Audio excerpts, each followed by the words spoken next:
Hello guys, welcome back to our channel at Gaming Basics. In this video, I'll show you guys how to learn any agents in Valorant. As of latest patch 8.01, Valorant has 24 agents. Learning all of these agents take a ton of time. So, what should you do to learn it as fast as possible? First thing, you're going to hop on range.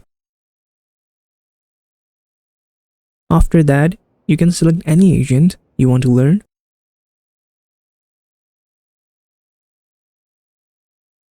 To change the agent, just press F2.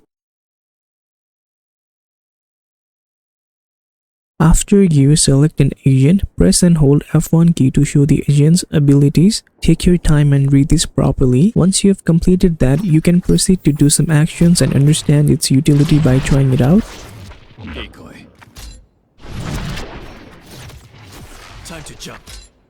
Fake teleport.